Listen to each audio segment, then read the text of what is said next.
Welcome back to the Forward Moves podcast, a place where we talk about all things business, branding and systems for your fitness business. I'm your host, Ash. And I'm your co-host, Keira. And today we have a very special guest with us.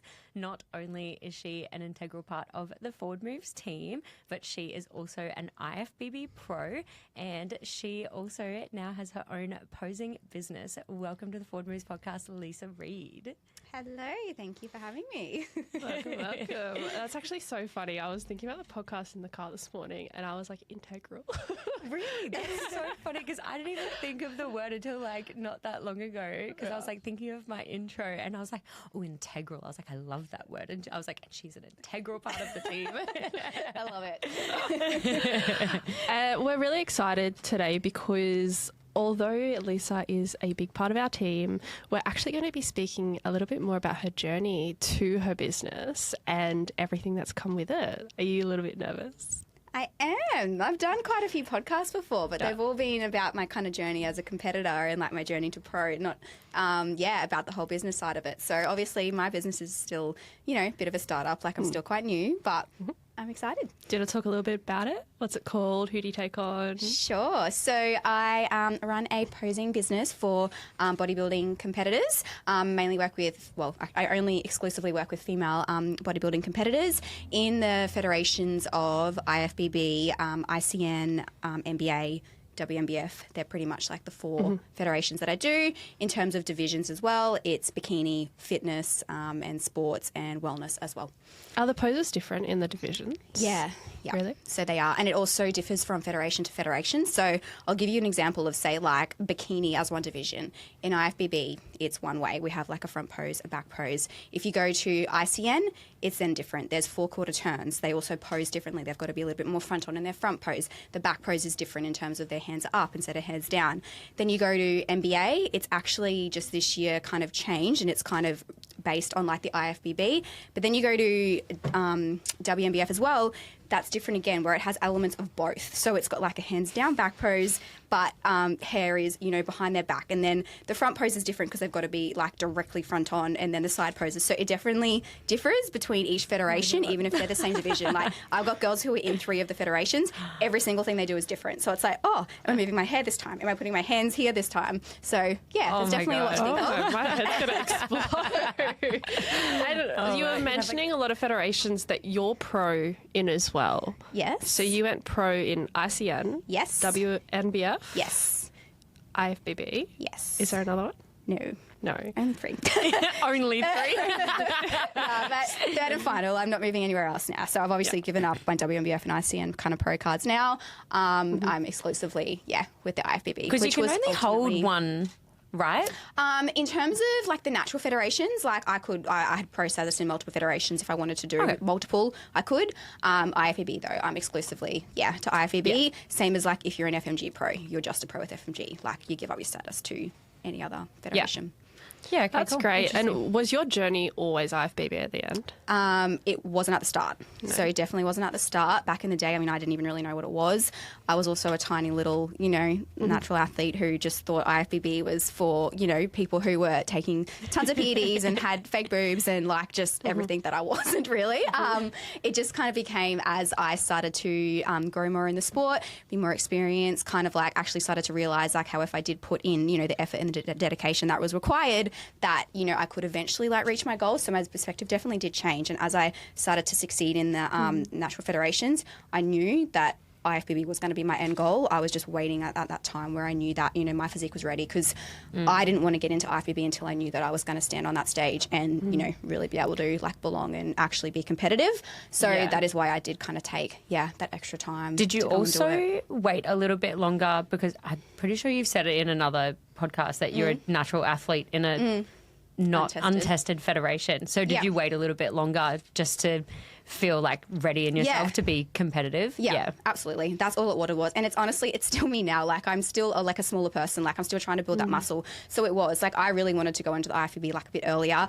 And Joey was like, no, I think we need more time. Like it was just literally just a time game of me just like trying to, build as much kind of muscle. It's like, let me do as it. I could. Yeah. It's a bit different now though. Like a lot of girls are going directly to the IFBB now. Like they're kind of skipping, there's maybe less ICN fitness girls. A lot of those girls are going straight to IFBB. It's just kind of that has changed a little bit now where, you know, it is seen as something that, you know, girls can do. They may go into it for their first show. Back then, it wasn't quite like that. Because even when I first knew about like bodybuilding and the federations and things, it was like, oh no, if you're in IFBB, then you're on something. Like you have to be kind of thing. So it's cool that it's becoming more, not normal, but like more well known that there are more like natural athletes in the field, which is cool. Is IFBB considered the tightest category in bikini?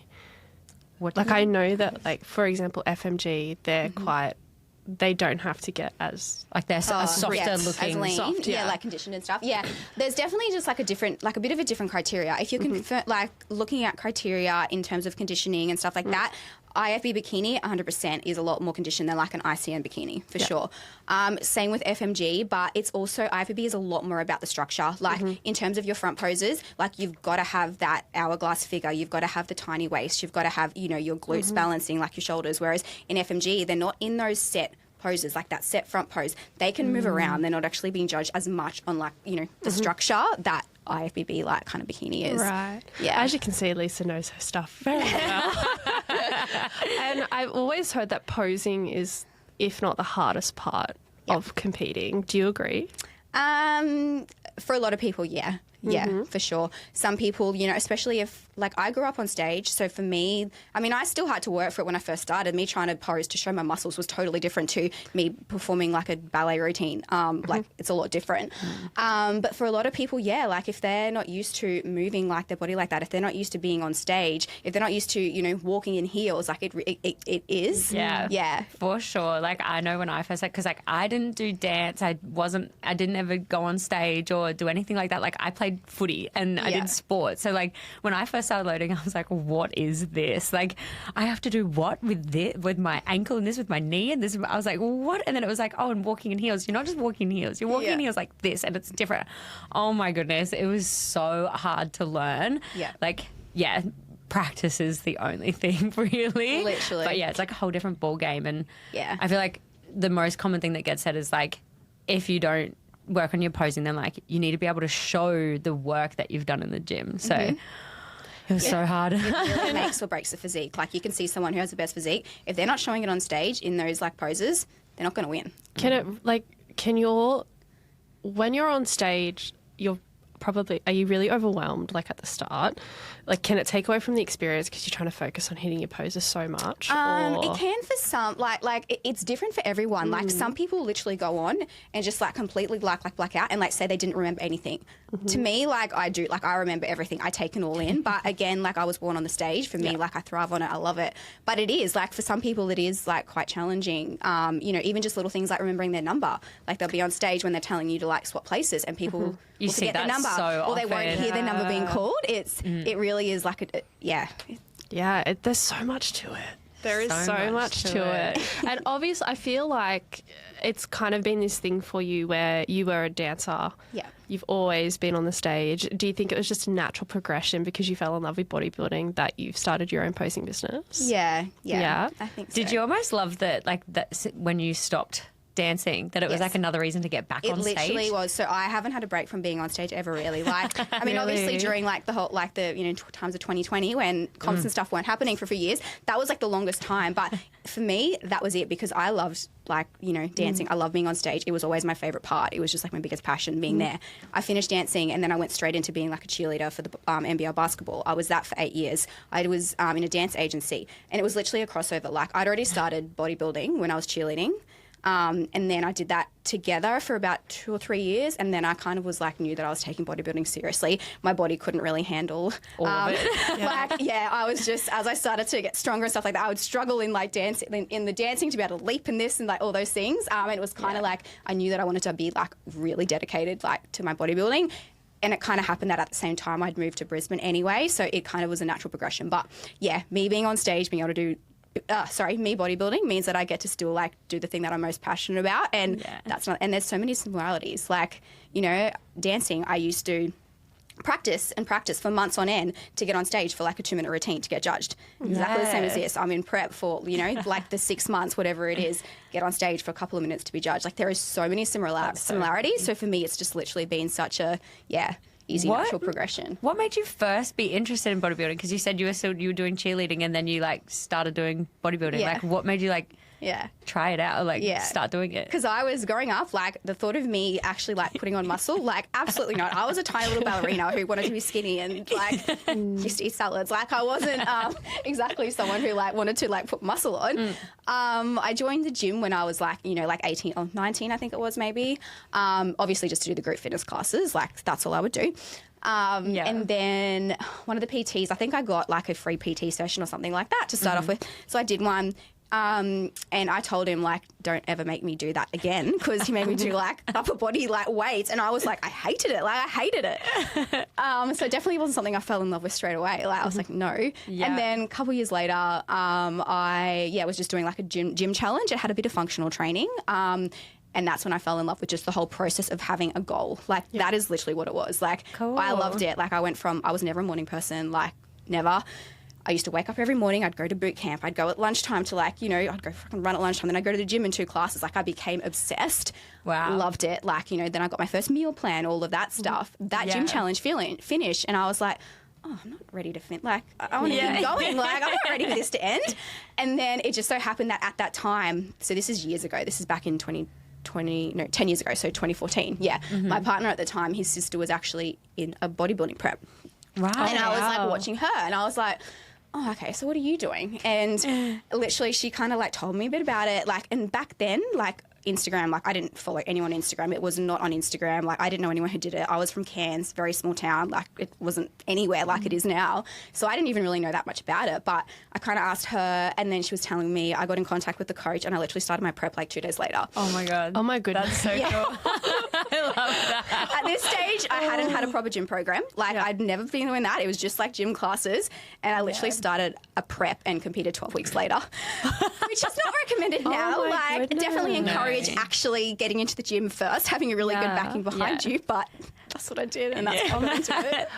Was it so it was the goal, but then when you discovered the posing, were you like, oh my God. Back then there was no such thing as posing coach. Like Really? It was so different. I think I did like 2 kind of lessons like with my coach back then. Just my male coach, just kind of basically showing me the poses. That was pretty much it. Like Did they have group classes back then? No.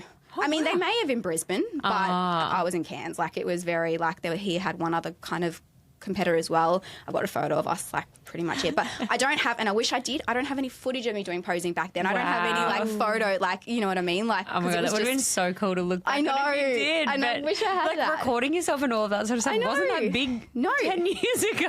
Was it? Like I was making... We would have had back that good of a phone. Yeah, like. no. And like I was making a reel about like when I hit 10 years a couple of weeks ago. And like I don't have anything from the first 2 seasons, like the first 2 shows of like me on stage or anything. I'm like, oh my God. No. Yeah.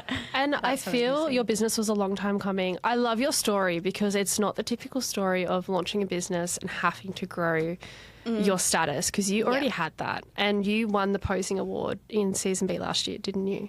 Yeah. The Australian Posing School Award, Yes. which is what you're gunning for with Nay. Nay was your coach? Yeah. Yes. So you won the award, you've basically ticked off all the boxes, and as soon as you went pro, that's when you were like, okay, I can teach. Yeah, well, okay, so I was going to say, let's take it back for everybody else listening, because I feel like you skipped over a lot of the... So let's come back and let's come back for everybody listening. So give everybody a little bit of a story about like how your posing business came about and when you decided to do it. And So obviously I was so I moved to Cairns I was in my bodybuilding journey. I was there for 4 years, I think, before I moved here. I, you know, every now and then, like there was like one girl, I kind of helped her a little bit, but that was not much really. It was just, you know, like I kind of like saw her posing in the gym, was like, oh, hey, like, are you posing? Like whatever, we kind of became friends. And she was one of the ones who was like, you need to start doing this. And this was way back then. And I was like, no, like whatever. And then it took me to kind of like moving to Brisbane. And then like people kind of said to me, oh, so like it's, you know, a bigger market down there. Like you'd be able to do it. And because it was always something that I'd kind of spoken about to people. That's something that I'd potentially like to do. But again, like imposter syndrome for me is a big one. Like I was like, no, like I'm not ready yet. Like I'm not doing, like I need more time, whatever. And that was a thing that I said for quite a few years, like need more time.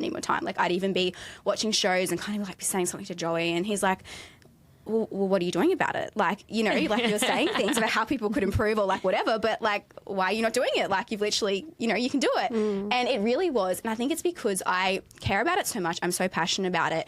I felt like I didn't want to do competitors like an injustice by like starting before I thought I was ready, or, you know, that I wasn't going to provide like a really good service. Like, obviously I had some big mental blocks for me in there, but it generally was because I cared so much about it. Whereas I see some people, they'll do one show and they'll start it. I was going to say, it actually sounds really nice that like your passion is higher than want to do it for income as well. Like you want to do it. You wanted to do it when you were like ready and knew that you could provide the best possible for people.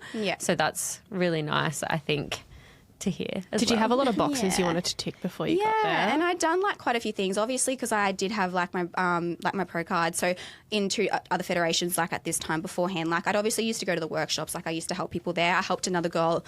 I did a couple of like, you know, just like little session kind of things, like helping her. But again, like I still hadn't done anything about it.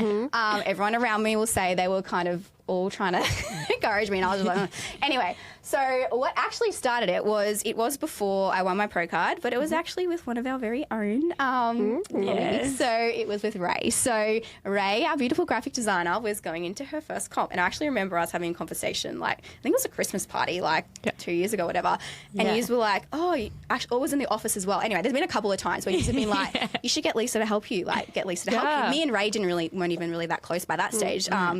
And I was kind of like, yeah, like I'll do it. Like if you really, you know, like really want me to kind of do it. And then, so it actually did. So Ray actually ended up entering a prep. And she messaged me about it. So we did sessions, and she was like so passionate about it as well, and really put in the work, which obviously, you know, helped make me look good too, because like she looked so good. But so we did that. So obviously her being a first timer, it was really good experience for me to actually get to start with a brand new person, someone who didn't have any knowledge at all before me. So that was really good to be able to just, She was like your little protege. She really was. It was so good to see. And like her before and afters of like when she started posing to the end. Oh my God, it was so beautiful. I was like, oh my God, she's doing so well. Yeah, literally, like so the day before, or the session before her show, like she proposed, I just started crying. Like I was just like, oh my God, like I was bawling. Anyway, so that was that, and then I was at that show. Ray obviously did amazing, like people, really, really well. And I even had shows, and I actually remember it was one of the coaches who has actually worked with us too, Paul. He was straight on to me, and he was like, "Can I send my clients to you?" And I was like, "Like, I'm not ready for this yet. Like, this is a bit of a practice, like me seeing if I could do it. Like, you know, me helping out Ray." And he was like, "You know, like I really trust you. Like, I think you should do it. Like, you've obviously, you know, I know you care about it. Like, blah blah blah." And I was like, "Not yet." But at that stage, I was like, 1 week out from my IFBB show. So she did season B. Yes. You were doing season B. Yeah. And her show was a week before mine. So I was like, I can't think about this right now. Like, maybe. Let me get to after my show and I'll think about it. So I obviously did like my shows. Won the posing award. At the IFBB show, which was really good. Obviously then went and won my pro card as well. And even Joey was saying to me, you need to capitalize on this. Like, you know, you've been wanting to do this. So it took me a little bit longer still, but I took on two of Paul's clients actually. I had another client as well who'd asked me as well. So again, I hadn't actually officially launched it or anything like that at all, but I'd started to have people kind of like ask, like coaches asking Find you. Yeah. Like hunted you down. I couldn't hide. I was like that meme where it's like, things at me. That's so funny. Yeah, so that happened. And so then I did, like I started to have, I think I had about maybe 4 or 5 clients at this stage, but I still hadn't officially like launched it. It was still just people who kind of knew me, who, you know, all their coach said like, you know, can you do it? And then it got to season A. Ray went back. She did back to back. That's right. Again, and I actually said it, I can't remember if I said it to someone else or was it to myself? I can't remember. But I had in my head, I was like, she's going to win this overall. Like I kind of knew she was. And I was like, if she wins the overall, you're like launching, like you're posting it. Because she'd already done my branding for me. I was going to say, I feel like I saw your branding I saw your branding at the Fitness Expo weekend. Yeah. Yeah, That's and that true. was before her comp. Yeah. And you were like, oh, she's done it all. Do you want to see it? And we were like, Yeah. looking at it all. And I was like, so when is it getting posted? I forgot to mention that. So she'd done my branding. Yeah. Yes. So she obviously did all my branding as well. Shout out to Ray. So I'd had it all there ready. Yeah. Anyway, so she did that, and I think it was 2 days later. I was like, I got her to make a reel, and I was like, I've got to do this. Like I told myself, I gotta do it. It was like the universe telling you, like, how much more do we need to give you to do it? Yeah. How many more signs do you need? Literally. Yeah. And I remember at the Fitspo, I kind of sat in the room when you and Ray were posing. I was like, how? Like the way that you were explaining to Ray to move her body, I was like, God, you got to have a lot of experience to understand that, because The like if someone tells me to go right, I would go left, kind of thing. Like I wouldn't be able to explain it, and just watching you do it was crazy. It was so good. It was so awesome. And obviously you do have such heavy experience. So then when you launched your business, it all went really well for you. Yeah. Yeah. Yeah. So that's something that I wasn't quite prepared for. I was I was going to say, almost better than expected. Right? Yeah, yeah. So I, obviously had, inquiries and stuff like that, like pretty much, straight away, which I guess even still, like, probably that bit of imposter syndrome again a little bit, like, like really? But yeah, no, it was good. And that obviously my time, and like experience in the industry, like I'd been in it for, so many years now. I'm obviously at all the shows anyway. My fiance Joey is a like pretty big coach here as well. So I'm at every single show already. Like I've talked to all the coaches, like, so that's definitely what's helped me, obviously. Not only my experience as a competitor, but just like the whole networking part of it as well. Like I'm very much in there, talking to them all anyway. So I didn't have to do as much work to actually, I was going to promote say, it and do you stuff. think the networking really helped? Yeah. Because you're 1000%. stage mum, aren't you, for Joey's clients? Yeah. Yes. Yeah. And so do you help with posing on the day with them and doing I all the help with them, tweaks? a lot of the time it's that. I mean, it's not even just that. It's also just helping the girls, like, pump up and, getting them ready, because he's obviously got a big team. So it's, like I would generally go straight to the girls. Like I'd kind of help them while he'd be helping the boys with their tans and, pumping like them up. So because the poor boys, like a lot of the boys have to do like their own tan, and like it looks like a mess. Like I feel like the girls are like all sorted, like everyone's getting their spray tans, and then the guys have got to put like this like paste tan on. Like it looks awful. Yeah. I think actually, did you do a show where like you didn't have gloves or something? Was that you? I swear somebody didn't have gloves. Joey never does. Joey, So some must have coaches been wear Joey. gloves, some don't. He's like, he gets it and he like pats and like taps them all. Yeah. And Wait, why are we touching the tan? Oh, sorry. The boys boys. don't get like spray on tan. It's like a liquid tan. Really? transient thing. So they'll have a base coat, but then the top coat is like a transient kind of. It's like a goldeny, glowy, like. Yeah, like an oil kind of thing. And like so many people wear gloves because your hands are like orange. He's got clothes that are just like stained everywhere. Yeah. Is that why they look gold on stage? Yeah, that's why they look like really like shiny. Oh. Yeah. I was like, why are we touching that? I was so confused. Oh, that's funny. So I was like, I couldn't imagine like putting the tan on them, but just the pure orange hands. But yeah, that's really cool that you also stage one. And like, I would also like to point out that not only are you like at every show, I swear any bodybuilding show, Lisa will be at her laptop watching the live streams. Like she lives and breathes bodybuilding. Every time there's like a live feed, it's like Lisa Reid has joined. Live feed on Instagram, on a laptop. I swear it's always like the blanket, the cup of tea or the coffee with the Especially in like the weekend just gone, like there was like shows overlapping. So like I was in nationals, but then I also had my live stream because my clients like competed like in Brisbane as well. So it's really At Fitspo, you were like IFBB was there was an IFBB show on. That's right. I waited till it got late. I was like, okay, I think it's about time now. You like timed your lunch break to be when the bikini was on. 3 p.m. lunch break, so I can watch the bikini. What do you think about the show that you just love watching? If we're speaking IFBB, obviously that is 100% where my heart is. Yeah. I just love watching that. The talent in Australia just keeps getting higher and higher and higher. And I just, I love watching it. I love being able to watch all of the girls. In terms of watching the IFBB like pros, obviously, like I'd aspired to be that for so long. So that's why I was always watching the streams. And now there's like a whole other element as well. It's, watching for, that's going to be my competition now as well. So it's just really keeping up to date with all of, I was going to say, do you watch it to also know like what sort of caliber you would need to be to get to be on that stage, but also like now you would probably be even more over analyzing like all the poses. What are they doing? What can you like take for inspo? Like, is it all of that as well? Yeah, and I'm still ultimately like 100% a fan of the sport as well. Like, you know, the Olympia's coming up next week. Like, I'm not going to be sleeping over the weekend. She'll be on D&D all weekend. Do not disturb her. That's what she'll be doing. Do you find it a little bit overwhelming now that you're sitting there watching them being like, these are my peers? Yeah. And you're like amongst them. Yeah. Have you had any moments where you're like, oh, okay? Oh, yeah. Always. There's a reason I'm obviously taking a bit of extended off season just because I purely look at them and I say, I need to grow. Because America's bigger. In terms of like the pros, like amateur wise, like, you know, pretty much the same. The pros, a lot of the girls are, a little bit more muscly. Yeah, a bit more size. Yeah. Oh, you're also getting married. I am. So, gonna take time off for that. Yeah. So sorry, lost my train of thought. You got distracted by wedding. So yeah, I was going to ask you, because obviously now you've stepped into this realm, you've reached a goal that you've had for so long.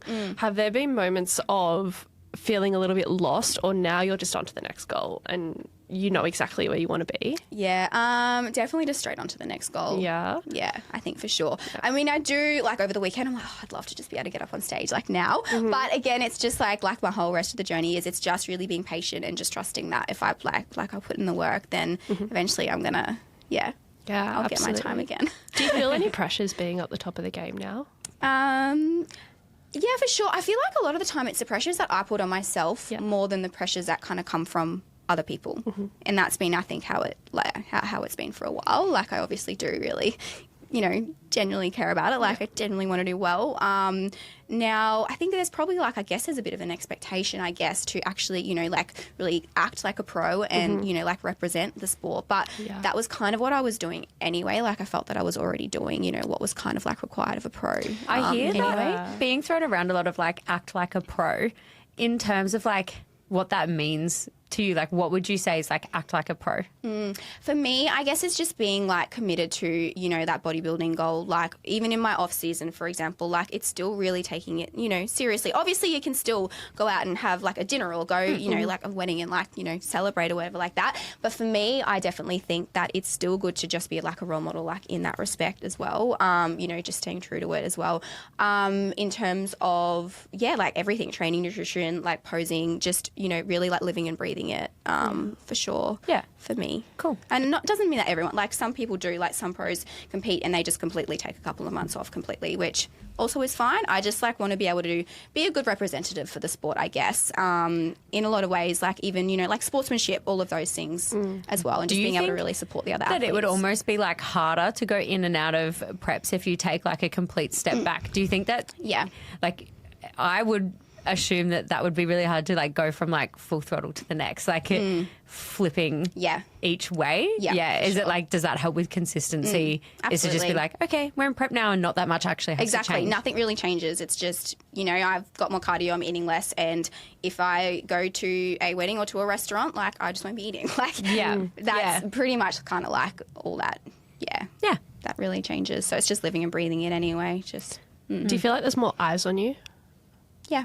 Yeah, because you're a minority now, aren't you? Because there's not that many pros in Australia. Yeah, especially not in Australia. In America, like, there's obviously a lot more opportunities. In Australia, there's literally only 2 pro cards, like, a year. I've heard they're opening up season B for it. Is that correct? That is, I believe they're doing natural show now. So they did do a season B show this year, but it wasn't a pro card. Yeah. It wasn't a pro show, which I think is why it was quite small, because people obviously want the goal. Yeah. Wanted to do that. But yeah, apparently I think it's going to be like that. Yeah. Okay. Awesome. Next year. Yeah, I was having a chat to Milan because he had someone go pro the other day. Yeah, he did. He said he got his first bikini pro. Yeah. Nice. But we were talking about the pro card because he said there should be more opportunities in Australia. Yeah. because we're the only one with seasons, aren't we? Overseas, they're just all over the place. Yeah, they've got shows year all round. the time. Yeah, places like Canada have a bit less opportunities, and same as like the UK, they're a little bit less kind of like us. Like as in, it's not like an America show where at their nationals show, first and second in every height class like gets pro card. Oh wow! And it's like wow. yeah, some of the national shows. So I was watching, there was like 14 pro cards, and I was like, what? We've got one. It must be extra special down here to get it, though, to actually be a holder down here. But I feel like even in the time I've been in the industry, which is not even a fraction of your time, it has exploded. Oh, it really has. IFBB has just gone crazy the last few years. Yeah. Do you know what I find funny though at the same time? Like if you're in the space that we're in, like so many people compete and it's such a normal thing. And then as soon as you take one step back, people are like, what's an online coach? Yeah. And you're like, what? Like, and it's crazy. So it is funny to say like, oh, it's so popular and it's blown up. Like it's crazy how much like it doesn't actually make it out if you're not like in that little realm. So yeah. I was talking about this to one of my friends the other day. We were talking about the Melbourne trip and how we, got an apartment so we could all cook. And she was like, "You're on a work trip. Why?" And I'm like, "Oh, it's not normal." We did a grocery shop. We bought scales. grocery shop, we cooked a lot of our meals. Like you guys cooked a lot of your own meals. We did like group meals, and then we were like, needs to have a kitchen, needs to have an oven. Even though most of the stuff didn't work in the apartment that we got, but that's we just forget how uncommon it is. Yeah. So let's go back to the business. Yes. Was starting it harder than you expected? In terms of starting it, no. I guess also it's just me like one-on-one with the coach. So in terms of like setup itself, like there wasn't a whole lot of stuff I kind of needed to do in that respect. Like I'm just doing like face-to-face sessions. There wasn't a whole lot of, obviously like I'm setting up payment systems and all that, but it was, and obviously had a bit of knowledge from, the business from Forward Moves anyway, of what to do in terms of that. So the actual setup itself, wasn't that difficult. Obviously other elements, like as I've started to go through things have been difficult, but that bit there. Are there things popping up now that you're like, whoa, I did not expect this to be this difficult? Yeah, I think I've just also like my perspective as well, like especially for business owners, coaches and stuff like that in the fitness industry, like I'm really gaining a lot more of a perspective, just like from the day to day, from like what they, they go through, like you as like the small business owners here, like, Joey is my coach. I mean, he's my coach, but my partner, like as a coach, I want to say, like, I thought I had an understanding, but it's just gathering, like just gaining even that more understanding of taking on all of the emotions of different people, like that type of stuff. In terms of other things like time management, obviously like the work-life balance has been something that, I've struggled with a little bit, for sure. Even sickness. So that's one thing that has definitely been like a bit of a kind of shock, obviously, because it's only me. Like we know that as a small team, like how it can kind of affect us. But I've had a bit of a, rough trot lately where I've been sick like quite a bit. And, I'm only one person, so I can't just like palm it off to someone else or, especially around comp season, like, their comp, their show's like next week. Like I can't just cancel this one. Like it's, you know what I mean? So it's kind of being able to like adapt to that and just realizing, the effect that has when you're just like a one person or a very, very small business. That's something that I've struggled with. And like an in-person service too, right? Yeah. Because are all of your services in person? Most of them are. I do some online. I definitely prefer face-to-face more. In those situations when it's been close, like I was like, I'm not comfortable being around you as a competitor. You're competing in a couple of days. Like, do you want to do an online one? Like we can do that. But that was definitely something. And then that came in with the whole, time management and work-life balance for me, that I was kind of moving them all to the next week. But then that next week I was just a complete wreck. Like, I went to, a normal job, obviously, like I did that. Then I'd have my normal sessions and then like I'd have more because I had to move them from the last week. And then, I have posing like feedback videos to record. So for me, that's something that I've definitely struggled with, and just learning how much I can take on. And it's a lot. And I feel that you would go above and beyond with the quality that customers get. I'm really interested. Does it take a physical toll on you? Because you're obviously hitting poses with your customers. In terms of, I don't really get sore anymore. Even if, say, like my Friday is my big day where I'll have, like 6 or 7 kind of like clients. I'm all right, I think. Like my feet get a little bit sore by the end. I mean, I don't need to wear heels, but I wear heels like throughout the whole day anyway. I'd say it's more just exhaustion. I think more just like from the face to face kind of like, you know, that, because it's not something that I'm used to. Like I'm used to, just working, you know, like in my own space. I went to laugh because I was like, Lisa already has incredible calves, and I feel like her calves are going to be in a whole nother world the next time she steps on stage, because she's spending so much more time in my heels. If anyone has seen Lisa on stage and her ankle point and her calf, she's like, boof, like she has great calves. I feel like dudes would be very jealous of your calf. It's actually so funny you say that, because I was on a podcast this morning with someone from America, and because she saw me compete at the Amateur Olympia, and she was like, I just have to ask you, like, how do I get my foot to look like that? Like, and I like, what mobility exercises do you? And I was like, I'm so sorry, but there's literally nothing you Years can do. of ballet and dancing. Yeah, my foot just has a real high arch, and then just top. Oh, so funny. So when you were like, I spent all day in heels, and I was just like, oh my God, her calves are going to be blowing up. That would be a lot. Maybe we'll see how Joey's going to be like, you need to walk flat-footed the rest of the day. Literally. I just wish my shoulders would grow as fast as my calves. I'm saying, like, my calves keep getting bigger. I need shoulders. I feel like you have the opposite problem to males. They're like, I just want my calves to grow. Like, I just want my shoulders to grow.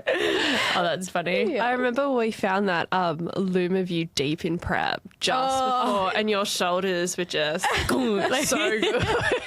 It's so funny. Every now and then I'm like, oh, I recorded that in October last year. Where was that? What were we doing? It was just a loom, wasn't it? Where did we find all these looms? So didn't Kelsey find an old spreadsheet or something? Yeah, weren't we like, we were re-recording some training videos, I think. So I think you might have been watching the old training videos. It's all, it's all, it just sounds so busy. Busy. And I can completely understand being a business owner is a different type of fatigue that people don't understand. Yeah. Because no matter what, you're always putting your needs last, and you're not used to that as a person, because when you're like, I'm sick, I'm going to sleep, it's like, this sickness needs to go away. Like, I need to show up. And I kind of, when you were talking about like the shows, I'm like, oh, it's kind of like a makeup artist on a wedding day. It's like the show is on the day, you show up to the show, you don't cancel, like you just get through it kind of thing. Yeah. It's a lot. But so you're going really well with all your customers now. So I'm actually really new in the posing space. Do you have customers long-term like online coaches, or just in on-season, or what does it look like for a posing coach? Yeah.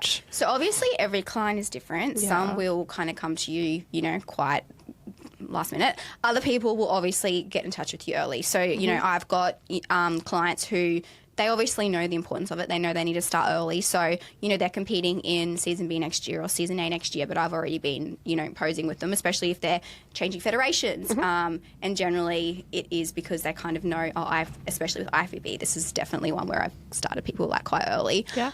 They just know like how much kind of goes into it. So I definitely do have clients like that. And obviously, you know, we don't start with weekly sessions. If they're starting a year out, we might do fortnightly sessions. We might just do casual sessions. And then it's kind of like, as we get closer, we'll obviously increase it to weekly. Again, it depends on every individual, because everyone needs something different. Some people do need like literally like a weekly face-to-face session. Some people, you know, are fine. I had someone just doing like because she didn't have like good reception where she lives, so she couldn't really do online, too far away for face-to-face, like 3 hours away. So it was like a WhatsApp thing. So she would send me through a video. I would send her through back a video with my feedback, with my you know, stuff like that. So yeah, in terms of, you know, just keeping clients throughout, you know, the season, I've got clients who they've obviously, you know, they've finished in Season A and they've said, oh, we might want to do just a couple just to kind of keep me like accountable, you know, throughout that next off season. So it really just depends on the individual, how long in between their seasons like that they kind of want to be. Yeah. Have you found that's like a little bit difficult to manage, like income-wise, like to track incoming-wise, like that it changes all the time? Like, is it hard to be like every month I feel like managing income would be really weird? No? Yeah, probably should track my income a little bit more. I was going to say, I guess maybe being like starting out as like a side business, and maybe it's not like you need to make it because you're like, oh well, I know I've got this coming. This is just like whatever comes from that the extra. Gotcha. Yeah. So I mean, obviously, if I was to, for example, move to like just doing it like full time, obviously, then I'd really be tracking it, managing it a lot more. At the moment, I still obviously have my steady. Yeah. Would posing be that little bit more volatile than online coaching because it is kind of like the refinement? Yeah, for sure. Package, yeah, absolutely. Unlike the coach where, a lot of people will stay on with their coach all through the year, even if they're, not competing for 2 years in between or something like that, they may drop back from weekly check-ins to fortnightly check-ins, but it's definitely a lot more steady in terms of if you're just comparing, obviously me and Joey, just because I'm around him, like mine will change a little bit. Like I know we're coming to the end of the season now, so I know that there's obviously going to be some that are going to drop off. Some have already said they want to keep doing, like once a month or, just to kind of keep going a little bit. But yeah, I know that. There's going to be a little bit of a lull then, and then it's obviously going to go up again as more people, start to then come on for season A. Yeah. But, I guess like the further that you get into doing it, the more that you'll actually be able to like plan and prepare for like those ebbs and flows anyway. Yeah. Which I guess like I've known that, like I don't really need to kind of prepare for it or whatever. I fully know, like, I've been in the industry, like I know that people are going to come here and they're going to go there. So yeah. Do you think it's a business that somebody could do as like a full-time throughout the year, like their sole income? There are people who do it for sure. In terms of, a lot of people are coaches as well as posing coaches, but there is, like there's Beck in New South Wales she's the Australian Posing School who I got the award from. She's created an Australian Posing School. I actually have someone who I'm friends with, and we both kind of started ours. Like she started like earlier than me, and she kind of did what I did, where she was, like just doing it like on Saturdays, and then she like dropped a work day, and she's actually just gone to do it full time as well. Wow. So yeah, it's you possible. definitely can. Yeah, for sure. That's really interesting. I think it's more managing the fatigue out of it. Yeah. It's so Like I don't know, me personally, if I would be able to do it. All the time. All the time. I have a couple questions coming up. One is, how often would you recommend for a first-time competitor to pose coming into comp? Are you talking like a month out, or like as in like the whole prep? So let's just say someone came to you, they've just started their 6-month prep. Yeah. What would you recommend for them coming into the show? Cool. So at least if they're a complete first timer, I would say weekly sessions, fortnightly. Again, it depends on people's finances and availabilities and stuff like that. Or we'll do a session and then I'll kind of be able to assess, like, is this person going to need more time? Sometimes you can kind of tell a little bit, like, if they're going to need a lot. But I generally will say that, especially at the start, we'll try do it a little bit closer together, like if we can, just to get a couple, or we may start, again, it depends how far out they've come. If it's 6 months, I'd probably say 2 weeks out. 2 weeks out, fortnightly, sorry. And then as it gets closer as well, then like weekly. We're doing weekly, we're refining it weekly. And then in terms of their own posing, they need to be doing it, even if it's just 10 minutes a day. Doing it so that it is cemented in their mind, because like I said earlier, where sometimes people get on the stage and they just like completely kind of like blank, like they're not fully present. If they have been drilling it into themselves like so much, if they have practiced like muscle memory so much, literally it's muscle memory, they just know exactly what to do and how to hold it, because it's different as well. You need to practice early enough so that you're obviously practicing in front of a mirror for that first the majority, like 3/4 of your posing. You need to look yourself. You need to know how you look. You need to correct yourself. But then you need to be able to practicing without a mirror, and you need to be doing that a couple of months out, because you need to know how to fix your poses, adjust your poses just by feel. So you need to start early enough that you can get to that stage where you have the time to just not use a mirror. Do you reckon that's a mistake that a lot of people make? A lot of people rely on the mirror too much, and they don't realise, and they say to me, oh, I didn't realise like how different it was. And I was like, Posing without a mirror would be tough. So tough. You have to do it like in the mirror and be like, that's how that feels when I stand like this. And then you walk away and you're like, do I feel the same as what I was feeling when I was looking at myself? And do you recommend group posing to learn how to pose next? Yes. So group posing is definitely a good idea. So you can practicing like posing around people. You can practice like the spatial awareness of, you know, knowing how close you're going to be to someone. So you could actually practice moving and swapping, you know, with competitors as well. Like I obviously practice it with the girls in face to face. Like I'll get there and I'll stand with them and I say, we're swapping here. Like I'll do that. But they just get more of an awareness of what it's like to, you know, pose around people, near people. Like it's just having that awareness. They also just get a bit of practice in terms of how it will kind of run, you know, walking on the stage together with the girls, all of those stuff as well. And being told, like, hearing it to be like quarter turn or like half turn and like walk to the back and like all of that sort of stuff from somebody else, I guess. Yeah, exactly. Yeah. So I do that. Obviously, sometimes group posing can be a little bit confusing if that's the only thing you're doing in terms of if there's different people telling you different things all the time. Like if you go to one class and it's this person, the other person tells you another person, it can, like another thing, like it can get a little bit because everybody has like their own sort of everyone like preferences. So that I could see that being confusing. That would be hard. Do you run group posing? Not at the moment, no. No.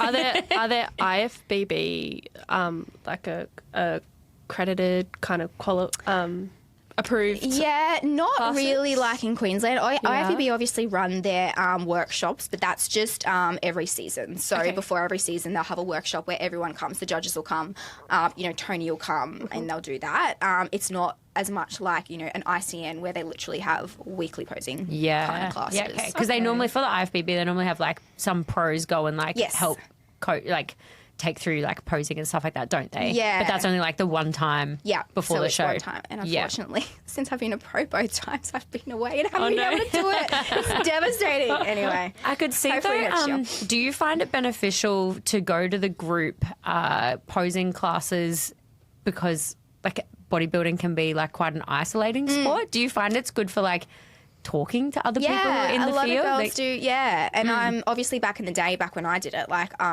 I wasn't anywhere where there could be, you know, people to kind of connect with and go to posing classes, but I definitely would have gone if I would have had that opportunity to be able to do that. But a lot of girls do. That's where they meet, you know, other competitors, and then it's really good for them because then they have someone, especially if you know, not anyone in their life is really doing it. People, you know, everyone has really supportive like family and friends and stuff like that, so they can connect with people who they know they're going to be competing with. They can meet, you know, their teammates, all of those type of things as They've well. got a similar interest, literally, because you might have like a lot of, even if you do have a big support network, I feel like some people could be like, we support what you're doing, but we have no idea what you do, and you can't like talk to anybody about it. So I could see that being really beneficial part of it. I feel like so much happens in them posing classes. Yeah. Every time Ray goes to one, she comes back, she's like, oh, these people know us. And there's so much talk. Yeah.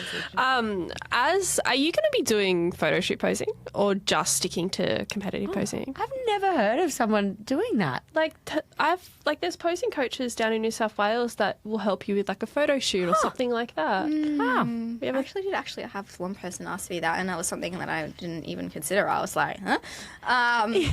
Probably not, in all honesty. Yeah, that's so fair. Absolutely needed, because when I was doing mine, I was like, I don't know what to do. To be fair though, like I feel like if you get a really good photographer, they are great at cueing and giving direction. But I could see why people, like, if it's the first time they've ever stepped in front of a camera before, that they might want like a little lesson prior, because I feel like if the photographer was like saying stuff to you, you'd be like, what are you telling me to do? I need to bend my leg back where? Do you have a preferred photographer up here? I love Nelson. Yep. He's really, really good. He was obviously the first photographer that I used back in 2017. So again, I definitely have a little bit of a soft spot to him. Yeah, exactly. I keep going back to him. He photographs like backstage at shows and stuff like that as well. Yeah, Did he get that photo of you at the Season B show? And there was a really, really good photo of you. I think you loved it as well. Yeah, no, he hasn't been backstage at the IFBB shows. Yeah. That was another one who, I love.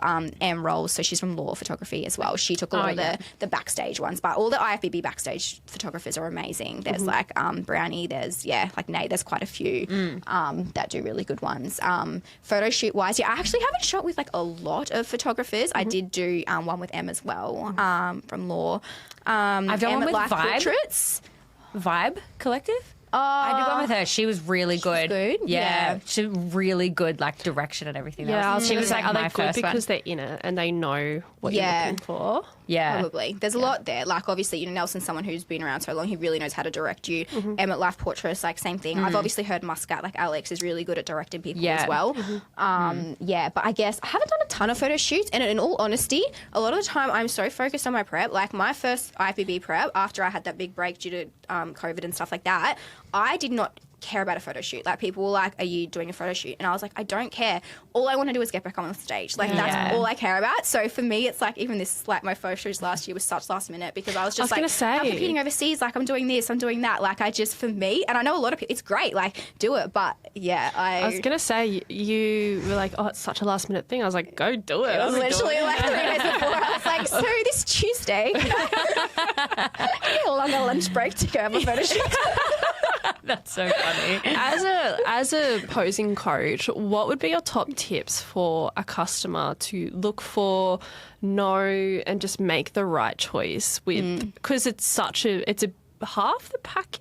Yeah, it's a lot, for sure. Like, what would be your top tips? I guess what were your mistakes as well? Like choosing a coach, getting guided. Yeah. Yeah. And again, like, obviously, it's just like with a normal coach. It's just like with anything. Like, not every person is going to be the right coach for you. I have had a couple of posing coaches who are all great posing coaches, for sure. Like, Nay, obviously, is someone who, I really connected with and resonated with. So that's the thing too. Like, you know, maybe, like, not everyone may be the posing coach for you, but you can obviously have a look at, you know, the Instagram, like, have a look at actually, like, their actual clients. Go have a look if you can actually talk to the clients as well. A big thing is coaches too. So if you've got a coach who's like a reputable coach, he'll have his recommendations for posing coaching as well. So definitely talk to them. Talk to as many kind of people in the industry. There's obviously different federations will have their recommended posing coaches as well. You know, look at the pros, look at the really, you know, strong athletes and see kind of who they're using as well. And just talking to people. Like, for me, that's definitely a thing, is that the coaches generally know who to kind of recommend. Yeah, that's great. Are there any kind of questions that you could ask a posing coach to kind of figure out if they're the best fit for you?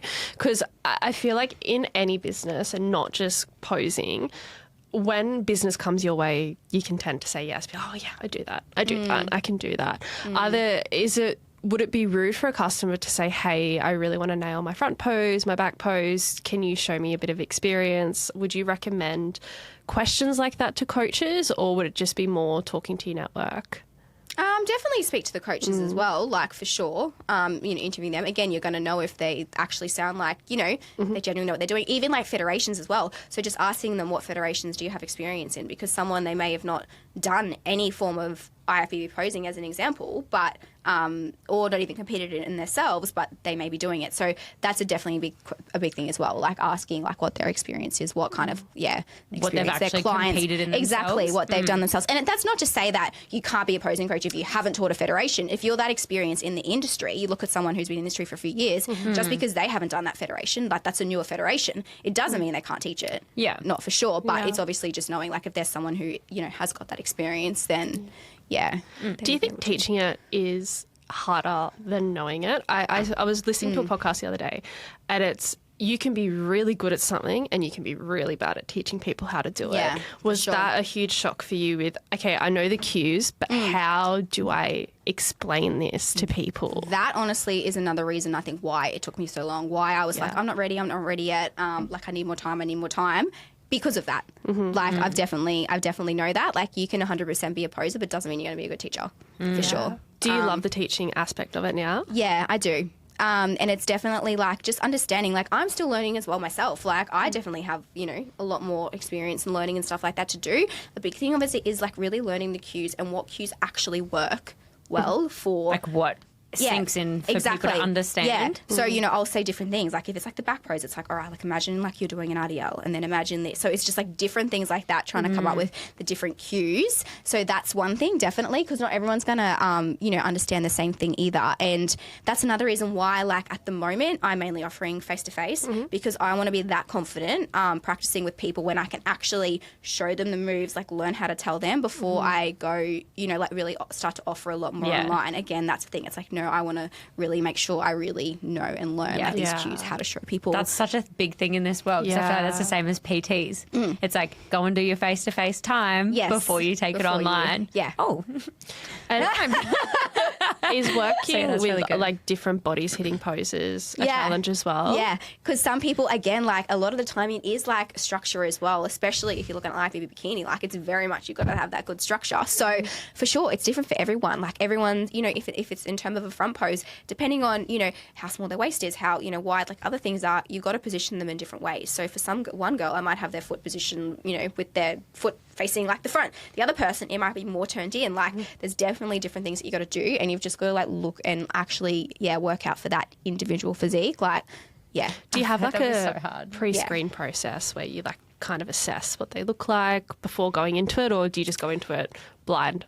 Yeah, I just go into it. Yeah. But what I do, obviously, to start with is we start with just like the basic. We're definitely not moving into any posing. It's, all right, we first of all need to work out what side your front post is going to be on. Are you going to have your, you know, your left foot like as your supporting leg, or is it going to be your right foot? So it's really playing around with that. So that's what we'll do. Like, you know, I had a new client the other week, and it was literally, we didn't do anything besides just like the front, the side, the back, whatever, just kind of learning like which foot was kind of going to be out, which way, you know, looks better. And especially that's one thing as well that's a bit harder, I guess, for me starting out, for someone who is coming in when they're obviously not in, you know, like condition or whatever either, because obviously your bodies are going to change and you've got to be open and willing to be able to kind of like adjust if you need to say, oh, I think maybe, you know, this actually might look a little bit better now.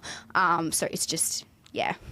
There's so much. What's so interesting. What's your favourite part of having a client come on board? Like, is there a bit of coaching them that you're like, love when that happens? Yeah, it's definitely when there's probably two things, but the first one is when something clicks. Yeah. When they do something and it just clicks. Yeah. That's the thing for me. That is just like so like rewarding. Like the walk is like the hardest thing for a lot of people, like for everyone actually, including me. Like I've had many challenges over my walk.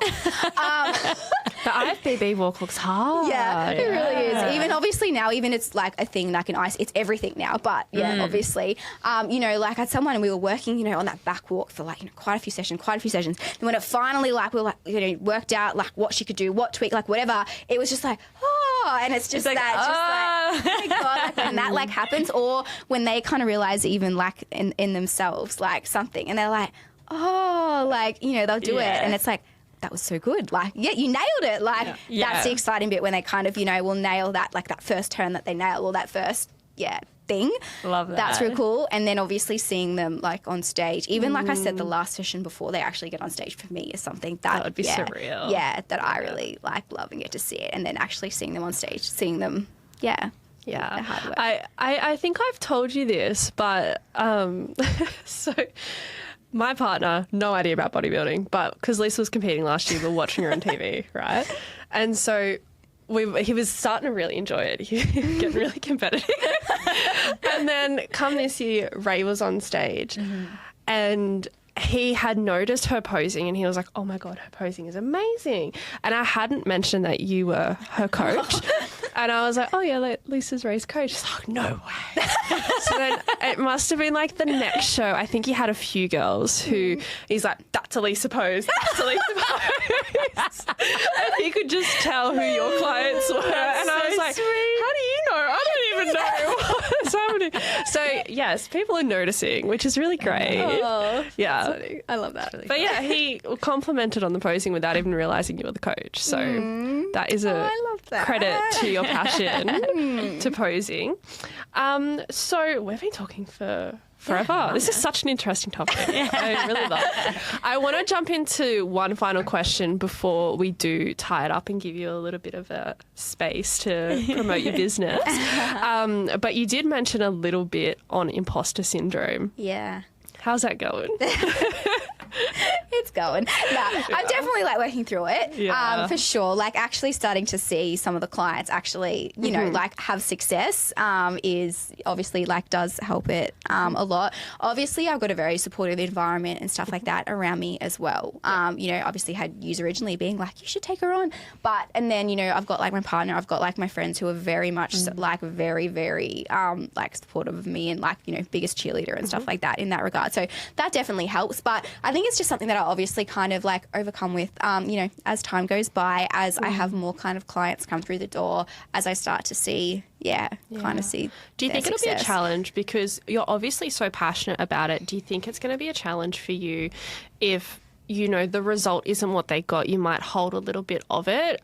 Do you think you might struggle with that disconnect a little bit? Yeah. Actually, wait, sorry, did you mean in the result that the client? Yes. Yeah. So that kind of actually happened not this weekend, but the weekend before. I actually had a client who I thought was very unfairly kind of placed. I mean, she placed third, but I didn't think it was fair. And I really took it on board and felt it, and I had all the feels. Like I was sad, like I was angry, like I was like all the things, like frustrated is probably like the biggest word to use. And I really did take it on. And I remember like Joey was even like to me, do you see like why I sometimes get like I am? Like you really do. You feel all of the emotions that they could feel. Like I could see that like she was kind of disappointed as well. And I'm only the posing coach, so I can't even imagine what it would feel like for the actual coaches, to kind of like experience that.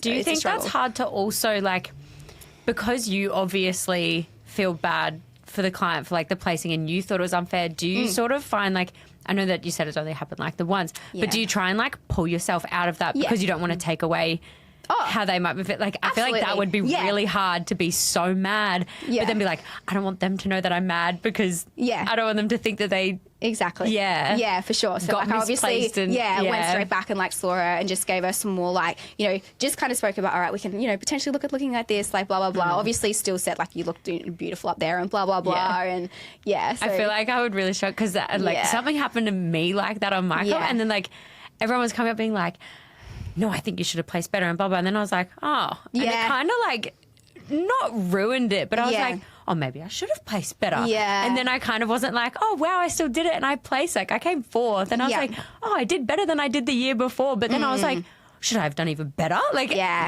feel like that would be hard to, like, it's not hard. say that. It's hard because you still obviously, want to be, encouraging, like, keep them, like, happy as well, because you could tell on stage she was disappointed as well. And, that's definitely one thing that I've only just started out. Yeah. There's going to be, there'll be a lot more times. If anything, like, from a business owner to another one, the mind game and the mental battle that you go through because you are so passionate about what you do, and when your customer doesn't get what you think, you're like, I'm a failure. Yeah. It's all over. It's so hard. Like, if any, biggest tip, try and combat that. There's no way to, but actually. Well, thank you so much. This has been such a great chat. Thanks for having me. I've learnt so much about what you do. It's such an art in itself.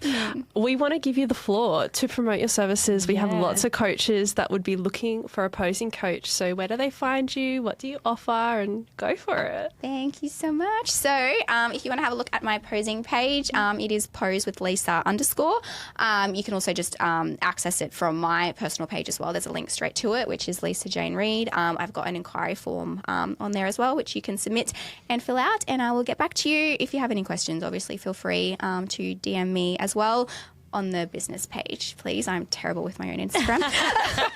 And what are your like main services that you offer? Cool. So like I mentioned at the start, posing in IFBB, ICN, like NBA, WMBF, and all the bikini, sports, fitness, like wellness divisions. I'm mainly face-to-face out of Northside, which I'll obviously provide you the address and details if you do happy to sign up to stalk my house. So submit an inquiry there. I'm obviously happy to do some dual kind of like face-to-face, like online ones if that works for you as well. I have packages. I've got weekly sessions. I've got fortnightly sessions as well, which are like 8-week minimums, but I also have casual sessions as well.